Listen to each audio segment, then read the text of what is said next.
what kind of intervention or assistance from the European Commission for European countries that are facing energy crisis, food crisis, and also financial pressure as the impact of the Russia's and Ukraine war? There are a number of measures which we are taking to address the situation. Actually, just last week, European Commission came forward with a new emergency measures package. So what we are proposing first is to set a revenue cap on producers of electricity which are having the cost of production well below the current market price. We are proposing to put solidarity levy on fossil fuel companies and use the proceeds of both this revenue cap and solidarity levy to support vulnerable households and businesses in the EU. We allow member states to extend the regulated sector of electricity prices not only from households but also for small and medium enterprises.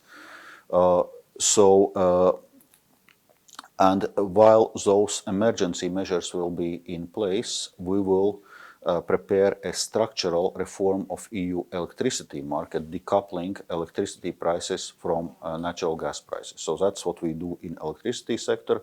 In terms of gas supplies, I was already mentioning on how we are working on alternative supplies. Already in one of the previous packages, we agreed a couple of things on gas supplies. At first, that EU storages of natural gas should be at least 80% full for this heating season, which starts now in October. And we are already about 80%, so we're already about the target for our energy storages. We agreed also for those member states which want to do a joint procurement of natural gas internationally, because if EU acts as a single buyer, clearly it's more efficient.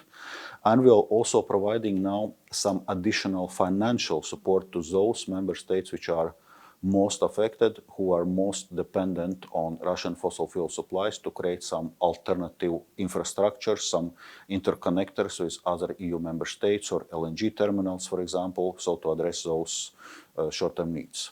Apart from the European Commission's policy or intervention that you mentioned, on the other hand, as we know, Hungary, as a part of EU, is deciding to renew their contract with Russia in terms of gas supply. So how do you perceive this situation? As regards gas supplies, there needs to be some clarification. So EU has imposed sanctions on Russian coal and on Russian oil, but not on gas. It is Russia which has, by and large, stopped supplies to EU. For example, it has announced that it indefinitely stops Nord Stream 1 pipeline, which supplies gas through the Baltic Sea to Germany. But there are other pipelines, including the ones which go to Hungary and Slovakia, and there may be some supplies still flowing from Russia, but that's Russia's decisions. There are no EU sanctions on gas.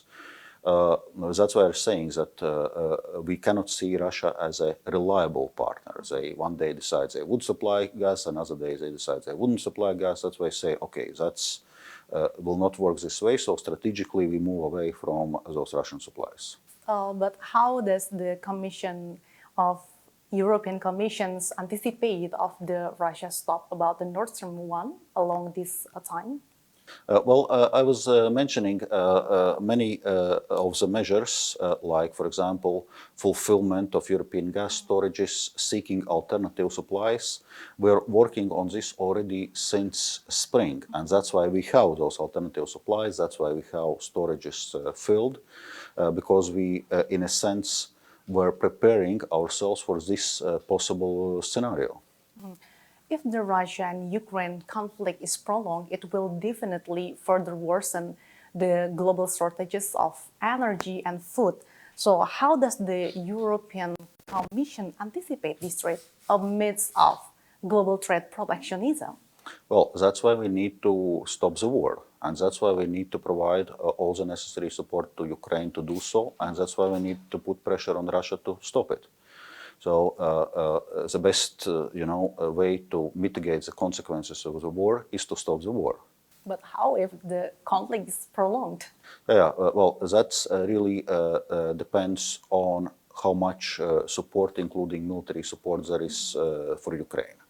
But clearly, currently, the war, unfortunately, is still raging.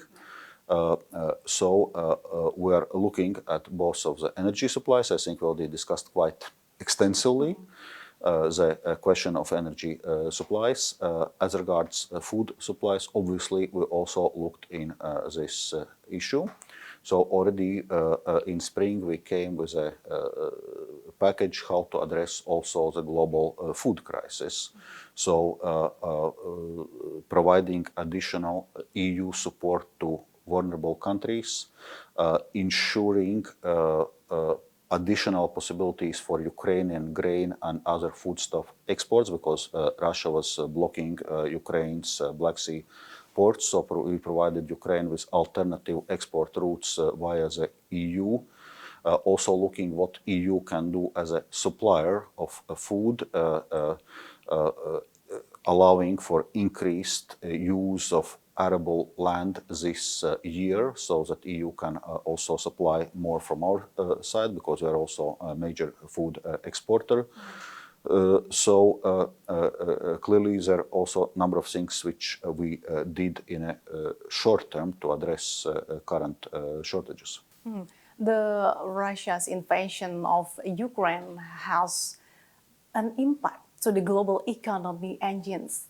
Recently, the World Bank report said that the world's three largest economies growth, the United States, China, and European countries, have been slowing sharply due to high inflation, that this condition could lead to a recession risk. So what does decisive steps will be taken by the European Commissions and also related parties such as the ECB amidst of this global uncertainty? Yeah, indeed. Inflation right now is a major concern. In Euro area, inflation reached all-time high of 9%. So clearly we need to address it.